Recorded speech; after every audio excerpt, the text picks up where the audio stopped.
Alô pessoal, tudo bem? Aqui é o professor Márcio Pereira e hoje nós vamos fazer a nossa revisão, nossa super revisão para gabaritarmos a prova de física da prova da EAN desse próximo domingo. Antes eu convido você que não é inscrito, se inscreva, deixe seu like, é muito importante o seu like, deixe seus comentários e uma boa prova para todos. Tá? No final desse vídeo eu vou dar umas dicas de como vocês devem proceder nesta prova para manter a tranquilidade e gabaritar a prova. Essa revisão, como eu já resolvi a maioria das questões dos arquivos da EAN, eu fui nos arquivos do Colégio Naval, que é a banca que elabora a prova é a mesma da EAN, e lá eu vasculhei algumas questões importantes que serão tratadas aqui, que podem ajudá-los a fazer uma boa prova. Tá? Você que já estudou, é convidado a ficar atento, assistir essa revisão até o final, tirar suas dúvidas. Tá? E você que não se preparou tanto, tem a oportunidade de olhar, de prestar atenção aqui nessa revisão, e, quem sabe, aproveitar o máximo possível dela e responder lá a prova bacana. Certo? Então vamos lá. A primeira questão é uma questão de mecânica. Tá? Essa questão aqui, ela envolve vários assuntos de mecânica que estão no edital. Então vamos lá, vamos ler a questão. Questão 40. Durante o seu movimento, um carro de massa 1.200 kg encontra-se submetido à ação de 3 forças, mostradas na figura. A força do motor, a força que o motor produz, que é essa força bem aqui, tá, indicada na figura, é disponível para o deslocamento do carro. Igual a, essa força é de 3.500 newtons. A força de resistência do ar, esta força bem aqui, ó, ela é 400 newtons. E a força de atrito com o solo é uma força, que é essa bem aqui, ó, uma força de 700 newtons, ambas forças constantes. Considerando que o carro partiu do repouso, pessoal, repouso, velocidade inicial igual a 0, tá?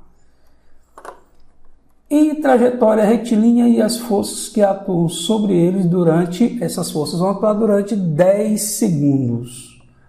Pode-se afirmar que a velocidade final, olha o que ele quer, a velocidade final atingida e o trabalho realizado pelas forças, ele quer pela força resultante, foram respectivamente iguais a. Então, do dado do problema, vamos calcular inicialmente a força resultante. Você sabe que a força resultante é igual a massa vezes a aceleração. A segunda lei de Newton. Pode ser anunciada assim, força resultante igual a massa vezes aceleração. Vamos calcular as resultantes. Veja que temos uma força no sentido do movimento e temos duas atrapalhando, quer dizer, uma no sentido do movimento e duas em sentido contrário. A resultante desses vetores, você vai pegar que está no sentido do movimento e vai subtrair das duas que estão contrárias. Então vai ficar assim, ó. Vai ficar essa aqui que está no sentido do movimento, está aqui, ó, indicado, 3.500, menos essa aqui, ó, de 400 está em sentido contrário e essa de 700 está em sentido contrário, que é igual a massa total, a massa de 1.200 vezes a aceleração. Daqui, fazendo essas continhas aqui, ó, esse 3.500 menos essas duas, dá 2.400 igual a 1.200, de onde você tira, passa o 1.200 dividindo, nós vamos ter uma aceleração de 2 metros por segundo ao quadrado. Daí, pessoal, olha, a velocidade é igual à velocidade inicial mais a aceleração vezes o tempo, lembra? V igual a V0 mais A vezes T. Então, aqui o V0, velocidade inicial é 0, que ele disse no problema, repouso, mais a aceleração é 2, vezes o tempo, né? o tempo que é 10, você vai ter 20 metros por segundo. Pessoal, eu coloquei direto aqui, mas você sabe que essa fórmula aqui lá de movimento uniformemente variado, V igual a V0 mais A vezes T, certo? Então, vejam que aqui está em metros por segundo e nas opções estão tudo em quilômetros por hora. Então, vamos transformar. Basta multiplicar por 3,6, nós vamos ter 72 km por hora. Observem que não tem essa opção 20 metros por segundo aqui. Está tudo em quilômetro por hora, então você multiplica por 3,6. Ok? Vamos para o trabalho. Pessoal, o trabalho é igual à variação de energia cinética, que eu coloquei nesse formato aqui. Então, o trabalho vai ser em massa sobre 2, que multiplica a velocidade final ao quadrado menos a velocidade inicial ao quadrado. Substituindo a massa da 1.200 dividido por 2, vejam que eu não vou colocar 72, porque não está no sistema SI, tá? Veja que Newton é sistema SI e aqui está em metros por segundo SI. Então, não vamos botar o 72, vamos botar o 20. Então, vai ficar 1.200, que é a massa, dividido por 2, velocidade final 20 ao quadrado, não é essa, mas essa aqui, tá? Menos a velocidade inicial é 0, que eu não coloquei. Fazendo essas continhas, nós vamos encontrar 240 mil joules, que não está na opção, tá? Pelo menos não está neste formato aqui. Vamos dividir por 1000, e onde nós encontramos 240 kJ, opção letra B de abacate, né? Não é abacate, é bacate. Ok? Então, o que acharam da questão? Questãozinha bem tranquila, né? Não vai ser preciso vocês calcular isso tudo aqui. Isso aqui eu abri as contas para ficar bem explicadinho. Isso aí vocês vão fazer rápido mesmo, porque lá tem pouco espaço, tá? Vamos para a próxima questãozinha. Olha, mais uma questãozinha mecânica, questões que envolvem roldanas. Isso aí é recorrente nas provas da EAN. E meus companheiros não vão errar tipo de questões assim, tá? Então vamos lá para a questãozinha. Diz assim: em uma construção, um operário utiliza-se de uma roldana e gasta em média 5 segundos para erguer os objetos do solo até uma laje, conforme mostra a figura abaixo. Desprezando os atritos e considerando a aceleração da gravidade igual a 10 metros por segundo quadrado, pode-se afirmar que a potência média, olha o que ele quer, potência média, e a força feita pelos braços do operário na execução das tarefas foram respectivamente iguais a... Pessoal, ele não diz no problema, mas ele não está puxando esse objeto acelerado, de forma acelerada, está puxando em uma velocidade constante. Não diz no problema, mas a gente vai considerar a velocidade constante, tá? Então, neste caso, nós temos que a força é igual à força-peso, tá? É um equilíbrio que nós chamamos de equilíbrio dinâmico. Então, a força vai ser igual a força-peso, que é m vezes g, tá? Daí, substituindo a massa, ele deu no problema, 30, está no sistema SI, cuidado, tá? Está no sistema SI, então vai dar 30 vezes a aceleração da gravidade, 10, fazendo essas continhas, todo mundo no SI, Newton, metro por segundo ao quadrado é SI e quilograma também, então o produto de quilograma por metro por segundo ao quadrado dá newtons, então nós temos 300 newtons, é a força, tá? A gente já pode eliminar umas questões aqui, tá? Já pode eliminar algumas opções, só com esse cálculo.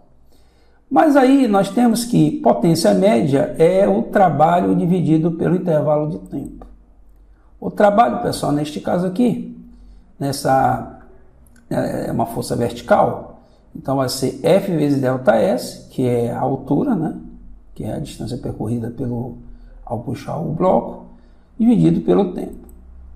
Aqui nós temos a força que é 300, já calculamos. Aqui nós temos 5, que é o deslocamento. E o tempo também 5, tá? Ele deu aqui no probleminha. Fazendo essas simplificações aqui, nós vamos ter 300 watts, porque nós temos joule dividido por segundo e essa unidade é watts. Opção letra A. Ok, galera? O que estão achando aí? Questão 43. Considere que em um determinado instante, utilizando considere em um determinado... Errado tudinho, vamos começar de novo.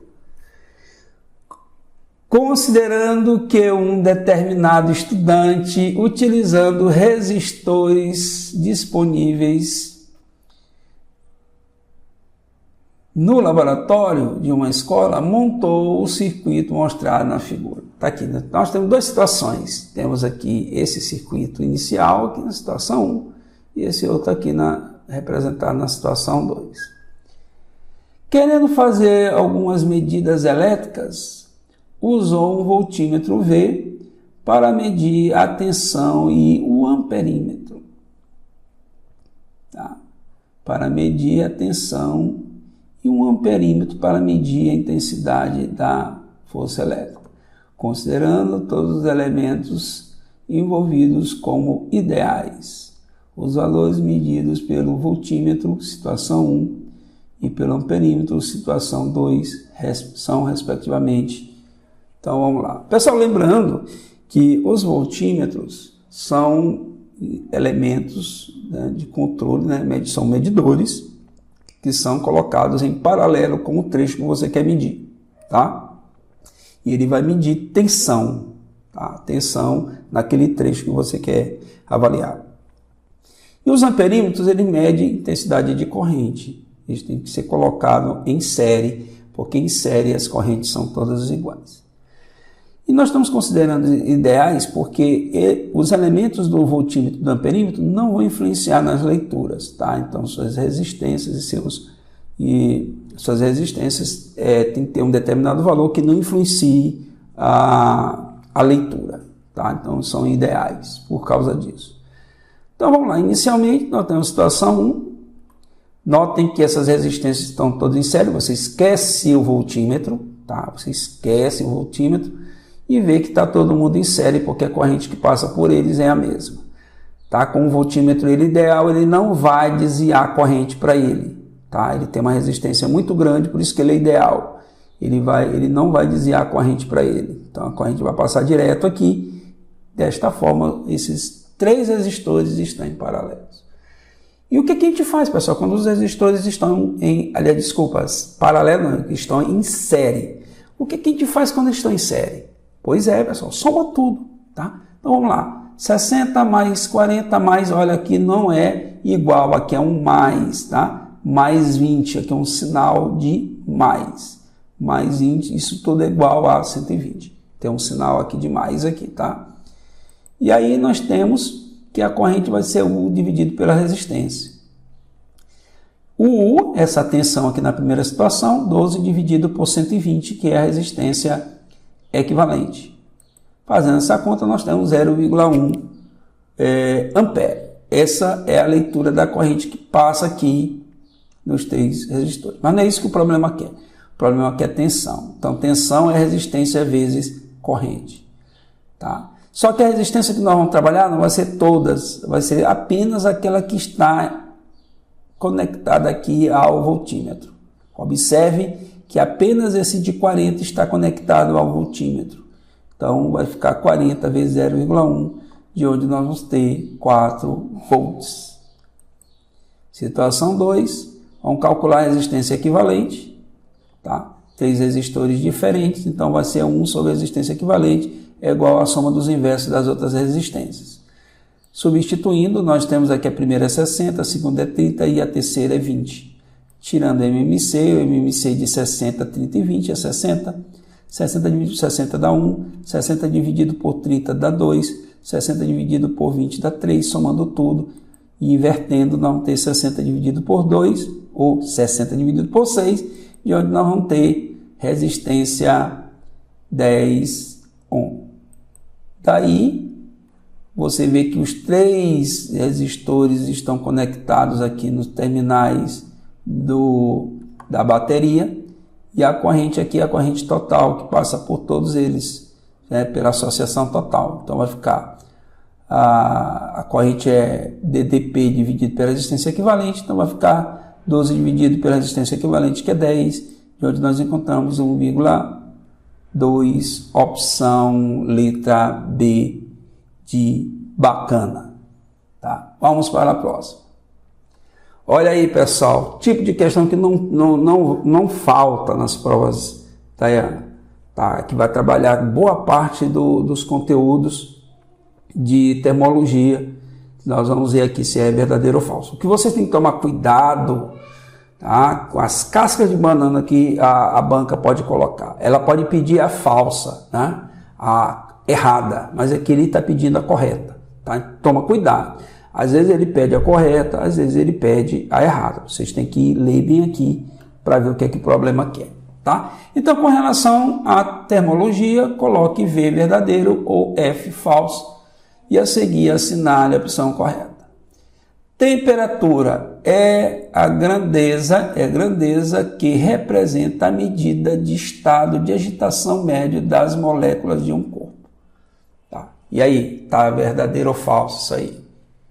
Claro que é verdadeiro, pessoal. Você sabe que a diferença de temperatura e calor, tá? Existe diferença, tá? São duas grandezas que estão relacionadas, mas elas são diferentes. Temperatura mede o grau de agitação térmica das moléculas, tá? Vai medir o grau de energia, o grau de velocidade com que essas moléculas estão se movimentando. O grau de agitação é isso, tá?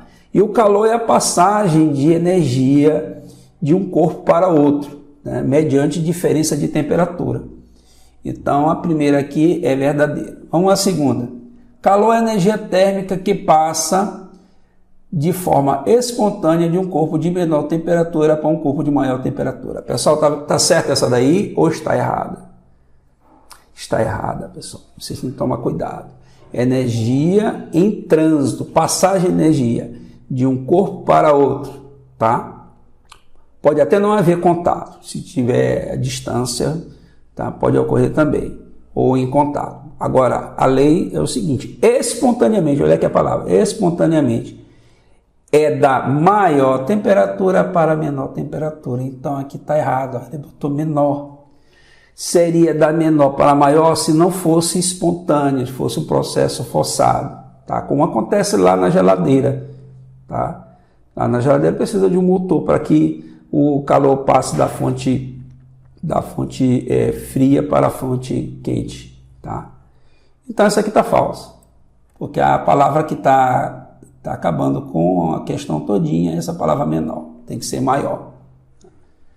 Fusão, mudança de estado físico sofrida por um líquido ao doar uma certa quantidade de calor. Pessoal, lembra, quando um corpo doa calor, são os processos exotérmicos, liberação de calor. Tá? Então, está liberando calor. Então, aqui ele está dizendo assim, mudança de estado físico sofrida por um líquido ao doar certa quantidade de calor. Pessoal, se está doando, ele vai perder calor, então ele vai solidificar. Tá? Então isso aqui é falso. Tá? A fusão ela se dá com ganho de calor. Tá? Se é ganho de calor, o que vai acontecer? Ele vai passar do estado sólido para o estado líquido. Agora, do estado líquido para o estado sólido, ele tem que doar calor, né? E aí o processo não é fusão, o processo é solidificação. Então, falso. Evaporação passa do estado líquido para o estado gasoso, que ocorre de forma lenta. Correto, pessoal? Você sabe que processo de transmissão, processo de mudança de fase, né, de estado de agregação, em que o corpo passa do estado líquido para o estado gasoso, nós chamamos de vaporização. E um tipo de vaporização é a evaporação. Tá?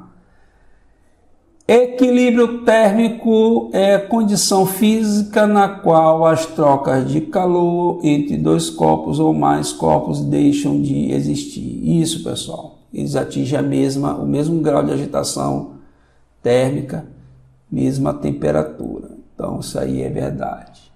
Convecção, processo de transmissão de calor que ocorre devido ao movimento de massas, em especial nos líquidos e nos gases. Isso também é verdade. tá? Chamado de corrente de convecção.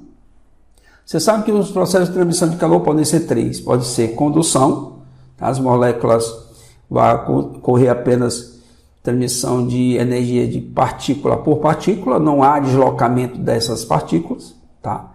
Vibração de partícula a partícula ocorre melhor nos meios sólidos, dado a forma como essas moléculas estão ligadas, tá? E a convecção já vai ocorrer esse movimento dessas partículas, tá?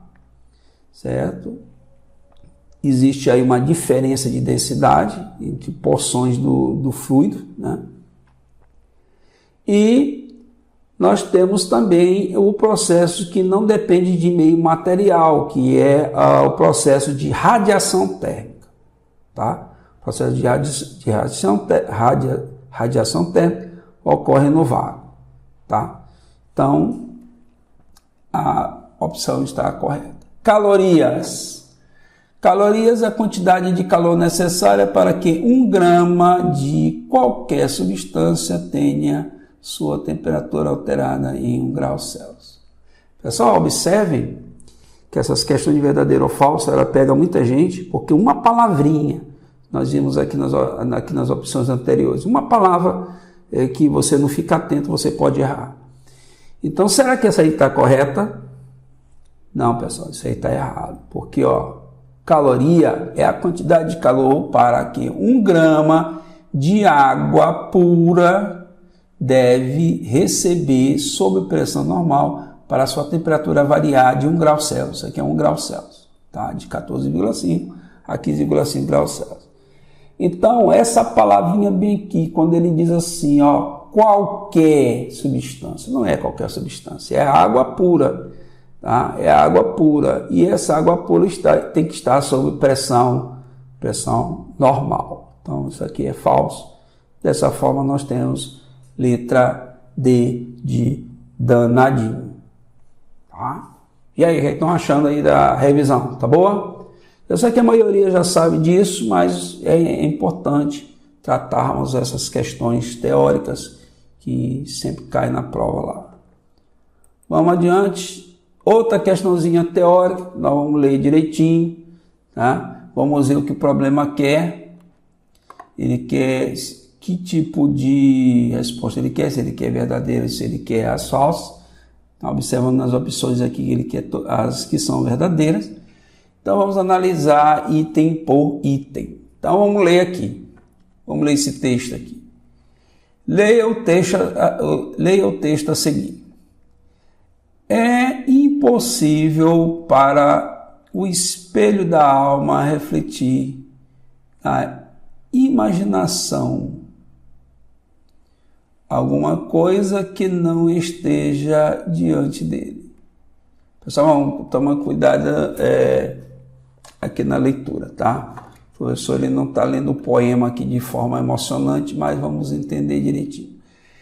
É impossível para o espelho da alma refletir na imaginação alguma coisa que não esteja diante dele.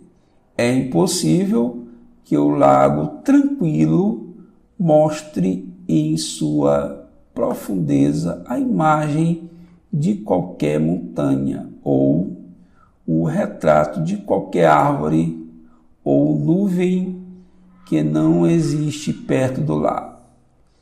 É impossível que a luz projete na terra a sombra de um objeto que não exista. Nada pode ser visto, ouvido ou de outro modo sentido sem ser essência real. Trecho do desabafo da segunda-feira, Raul Seixas. Com base no texto acima, analise as afirmativas abaixo. Então, de acordo aqui com a ideia do texto, né, você tem aí os elementos, ele tratando o lago como sendo uma superfície refletora, né? E os raios de luz chegando até a Terra, né? Essa é a ideia central de alguns trechos aqui do texto, tá? Então vamos lá, vamos responder aqui. Na primeira, ele diz o seguinte: a imagem de um objeto mostrado pelo lago tranquilo é... Pessoal, o lago tranquilo, ele funciona como se fosse um espelho, tá? Ele funciona como um espelho, plano, tá? Águas tranquilas. E a imagem do espelho plano, você já assistiu às aulas anteriores aqui no canal, que a característica da imagem do espelho plano, ela é virtual, atrás do espelho, né? Ela é virtual, direita, tá? Direita, não há reversão da imagem, tá? Ela é direita e igual. Então, desta forma, nós temos que essa opção é verdadeira, tá? Porque o lago está funcionando como um espelho plano, tá? Então, ela é direita, ela é virtual, direita e do mesmo tamanho do objeto. Corretinho. A sombra de um objeto projetada pela luz na Terra acontece devido ao princípio de propagação retilínea da luz. Pessoal, veja, nós vimos aqui no princípio de propagação retilínea da luz, que diz o seguinte, que no meio homogêneo e transparente, ou seja, o meio onde as propriedades físicas são todas as mesmas, né? Homogêneo e transparente, né? Você consegue visualizar de forma nítida através do meio. Tá? Então, nestes meios, a luz se propaga de forma retilínea. Mas você vê que a luz do Sol até chegar à nossa Terra, devido às camadas atmosféricas, a diferença de pressão que nós temos, a diferença de densidades, o raio de luz ele sofre vários desvios até chegar até nós, tá? Mas a banca considerou até um certo... nas proximidades do lago. Então, nas proximidades do lago, os raios se propagam sem desvio, tá? Mas se a gente estivesse analisando toda a trajetória lá do espaço até chegar, então, como a atmosfera não é uniforme, você tem diferenças de densidades, a luz sofre vários desvios. Mas neste caso, nós estamos considerando nas proximidades do lago esse raio que chega praticamente com as mesmas densidades, né? Não há mudança de meio neste caso, não há mudança de densidade nesse caso. Então, a gente considera que o raio se propaga em linha reta. Verdadeiro. Nada pode ser visto, som tem essência real. Nada pode ser visto sem ter essência real. Neste caso, a visão ocorre por causa da refração da luz ao passar pelos objetos reais. E aí, galera, está verdadeiro ou falso? Claro que é falso, pessoal. Tá? Ocorre a refração, mas na hora que ele está dizendo que bater na superfície, bate na superfície e volta, isso é refração, é reflexão. Eu estou tratando isso aí como um espelho plano. Então nós temos reflexão. É verdade que o raio vai atravessar o lago, é verdade, tá? Formando as imagens lá do fundo, dos peixinhos que estão nadando no lago, mas não é isso que ele quer a imagem dos objetos devido à reflexão. Bate no espelho e retorna. Bate no espelho e retorna. Esse retorno é reflexão. Então, falso. Aqui dá para dar um nó na cabeça, não dá? Levando a pessoa a pensar que está correto. Então, vamos para a próxima. 4, ele diz, ao afirmar que nada pode ser ouvido sem ter essência real. O autor se refere ao som, que é uma onda mecânica. Nós vimos aí nos nossos vídeos que estão disponíveis. Vimos que o som precisa de um meio material para se propagar, é uma onda mecânica, capaz de se propagar em todos os meios materiais. Simples, todos os meios materiais. Só não no vácuo com ausência de matéria. Então aí nós temos verdade. Agora, lembrando que o som é uma onda mecânica, quanto à natureza, ela é longitudinal no ar, né? No ar, ela se propaga vibra na direção de propagação, então ela é longitudinal e se propaga em todas as direções. No caso, ela é tridimensional, tá? Então ela é mecânica quanto à natureza, quanto à direção de vibração, ela é longitudinal enquanto a direção de propagação ela é tridimensional. Se propaga no espaço. Quanto ao espelho, pode-se dizer que qualquer um deles, plano ou esférico, sempre produzirá a imagem de coisas que estão diante dele. E aí, pessoal, isso é verdade? Claro que é falso. Como, professor, que é falso? Observe, pessoal, que os espelhos esféricos têm um caso, quando você bota o objeto no foco, não há formação de imagem.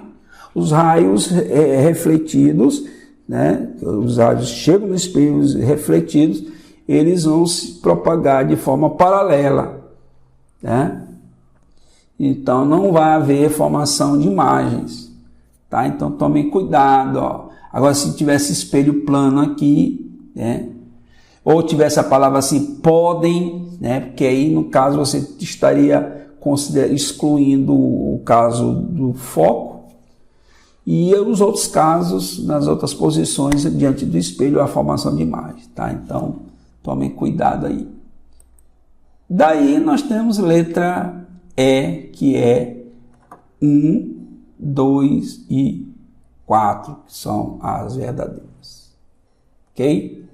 Pessoal, dá uma pausa aqui da nossa revisão para dizer para vocês o seguinte: quando vocês pegarem a prova de ciência, vocês passarem ali pela prova de química, né? Vocês vão ter uma excelente revisão do professor Alberto, ele vai postar aí umas super dicas para vocês. Vocês vão analisar direitinho as opções, as questões teóricas, geralmente, a diferença que vocês vão fazer nessas questões teóricas, geralmente o pessoal não gosta, né? Vocês vão ler direitinho, para não ser pego por uma palavra. Uma palavra pode fazer você errar a questão. Então veja se ele está querendo as verdadeiras, se ele está querendo as falsas, coloca do lado verdadeiro, falso, olha as opções direitinho para poder marcar a opção aqui correta, tranquilo, certo? Tudo bem? Então, corre lá no Instagram, eu botei vários resumos de parte teórica, de refração, de reflexão, de termologia, de tudo. Tá lá no Instagram, Marton Pires, e lá no Espaço Ciência Oficial, tá? Que são as nossas páginas lá no Instagram. Você tem todas as dicas, dá para ainda você fazer aquela revisãozinha de véspera e acertar as questões lá tranquilo, tá?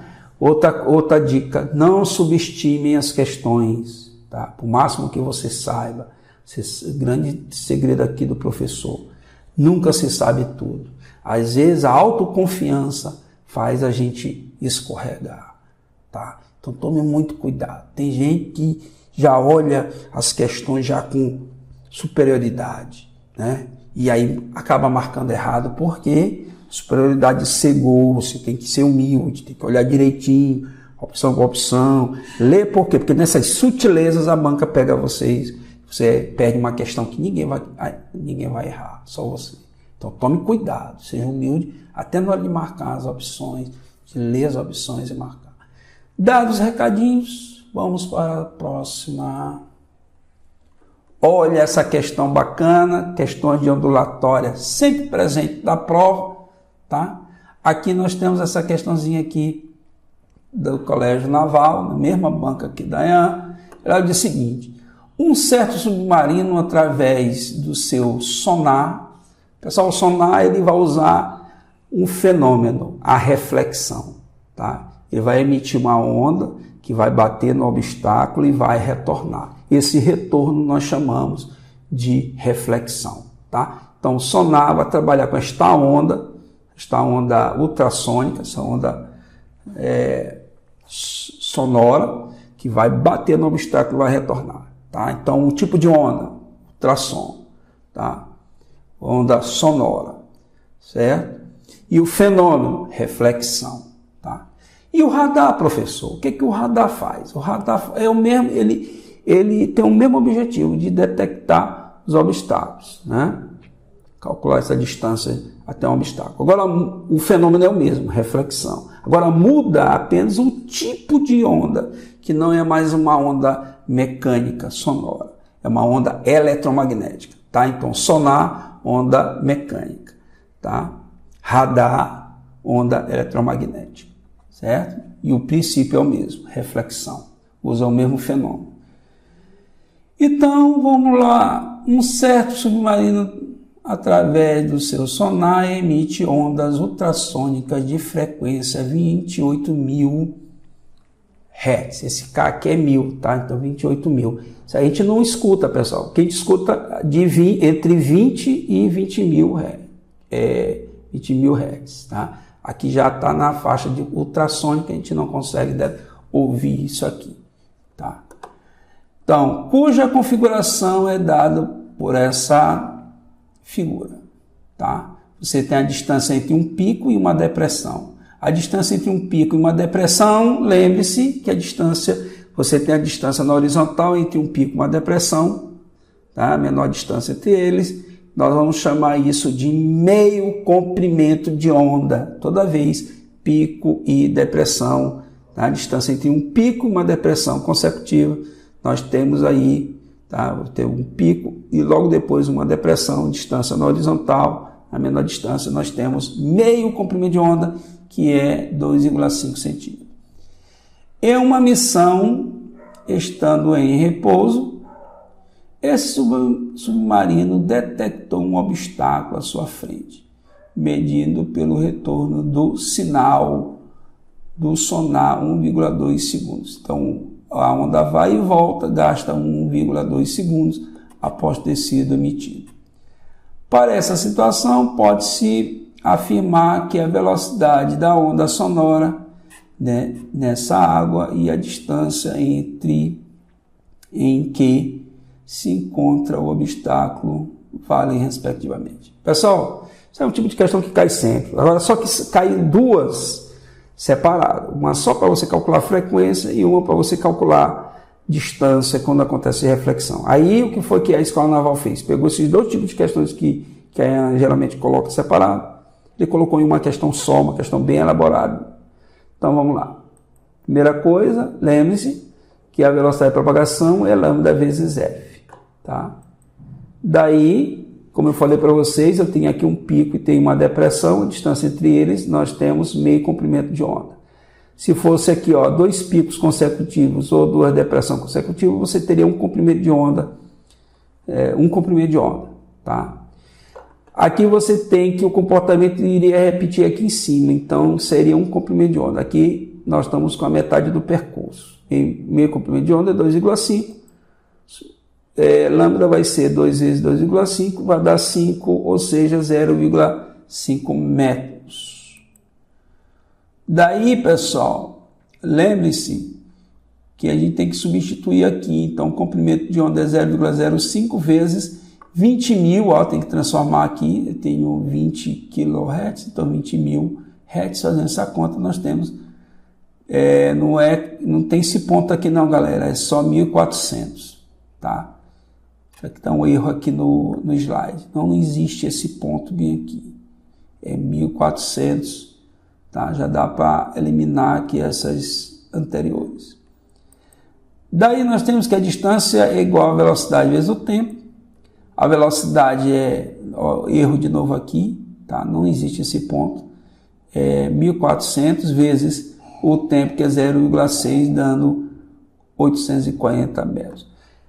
Eu sei que vocês estão perguntando que o tempo aqui é 1,2, mas esse 1,2 aqui é ida e volta, tá? Então, como é só a ida, que ele quer só a profundidade, a ida é 0,6. Se você botar aqui 1,2, vai dar o dobro, ou seja, ida e volta. A distância total, ida e volta, dividido por 2, que dá exatamente esse tempo aí, essa distância de 840 metros. Opção letra E.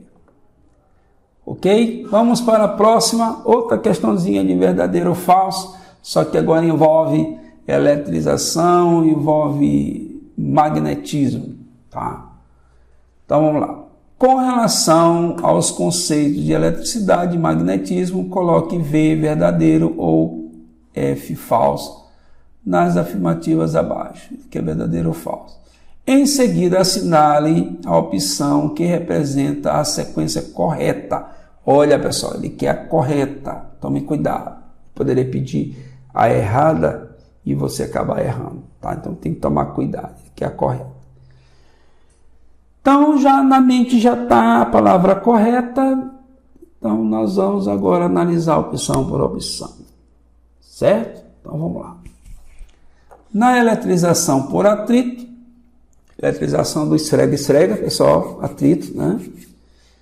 O corpo que perde elétrons passa a ter mais prótons do que o que possuía anteriormente. E neste caso fica eletrizado positivamente. E aí, pessoal? Tá correta? Pessoal, vocês acertaram. Ela é falsa. Não, pessoal, mas como você está perdendo elétron, ele vai ficar eletrizado positivamente. Mas cuidado, ó.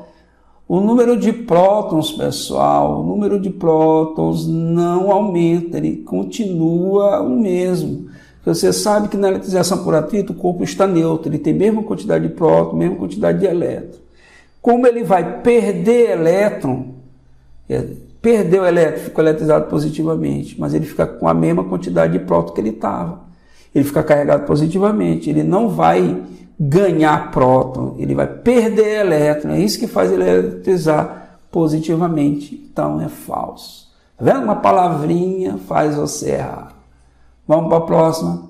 Condutores são corpos que facilitam a passagem da corrente elétrica. Até aqui tudo bem.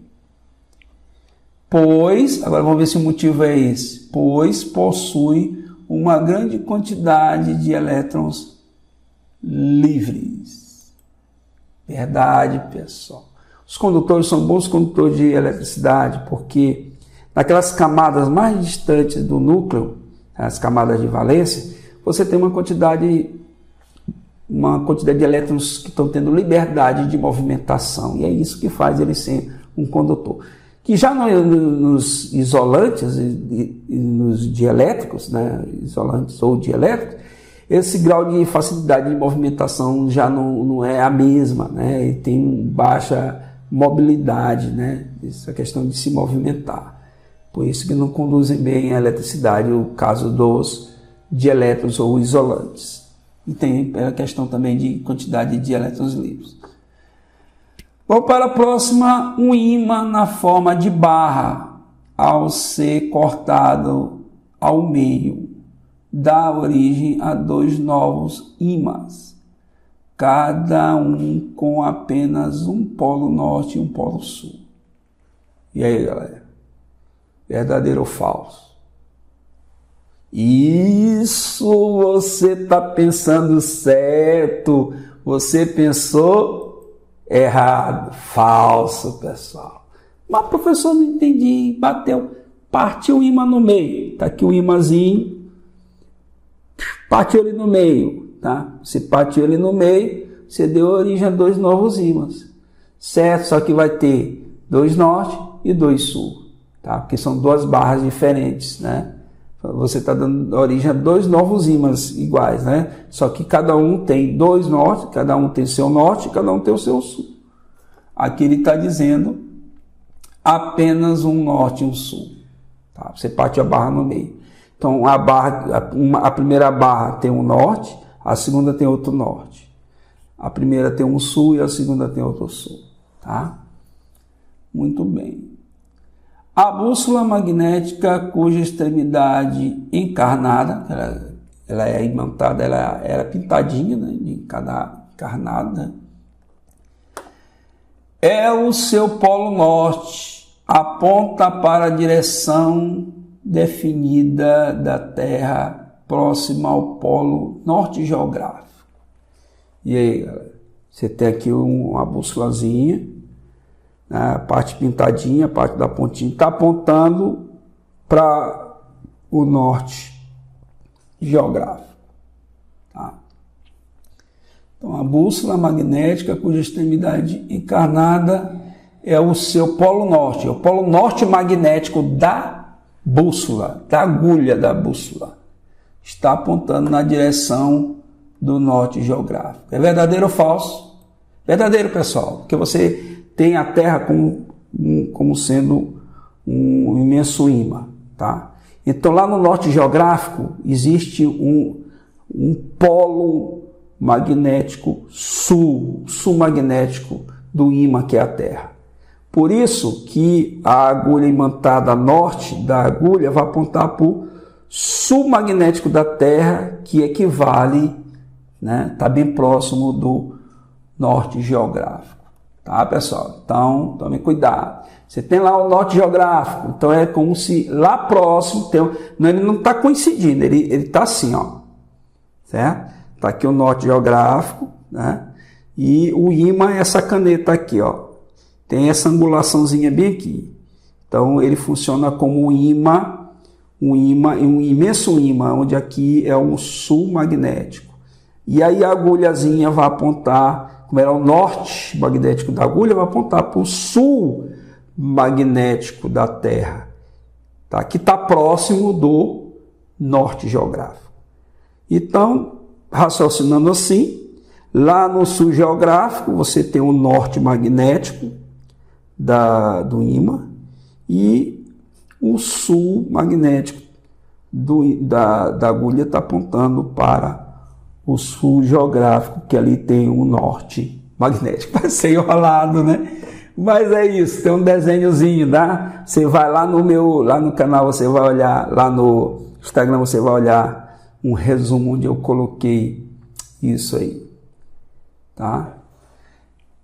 Geradores são dispositivos que transformam outra forma de energia em energia elétrica. E aí, tá correto? Tá correto, pessoal. Os geradores transformam outras modalidades de energia, tá? No caso das usinas hidrelétricas, aquela queda da água, né? Você tem energia potencial, durante a queda você tem energia cinética, né? Então você tem energia mecânica, né? Energia potencial e cinética, sendo transformada em energia elétrica, tá? Nos geradores químicos, a pilha, você tem energia química sendo transformada em energia elétrica, então tá correto. O chuveiro elétrico pode ser considerado um resistor, pois transforma energia elétrica em exclusivamente energia térmica. Pessoal, o chuveiro elétrico, a função é aquecer. Então você tem aí resistência,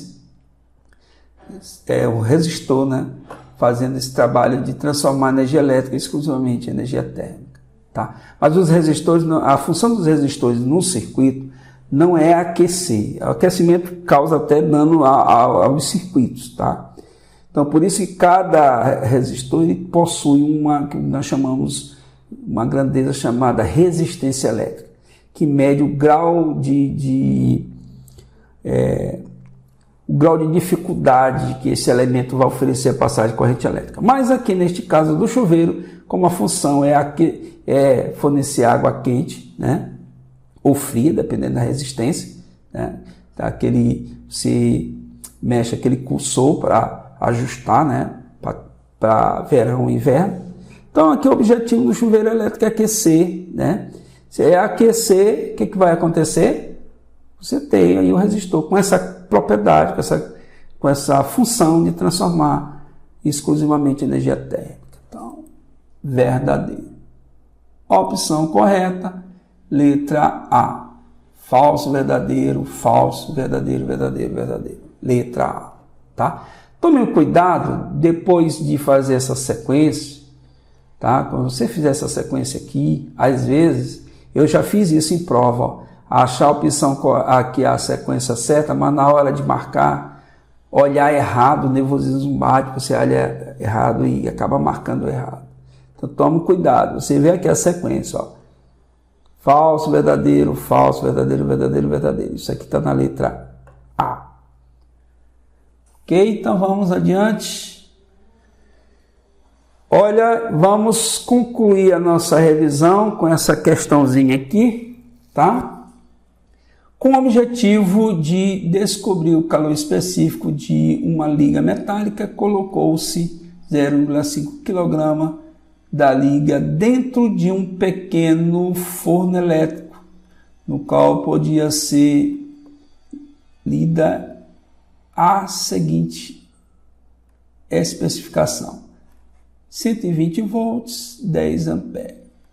Considerando que o forno funcionou plenamente de acordo com as especificações e que após 1 minuto a temperatura da liga sofreu uma variação de 80 Kelvin, pode-se afirmar que o valor encontrado para o calor específico é em calorias por grau Celsius, considerando que uma caloria é 4 joules. Então, pessoal, essa questãozinha aqui, ela envolve 2 conteúdos. Ela envolve calorimetria e envolve eletricidade. Questãozinha bem interessante. Vamos resolver ela.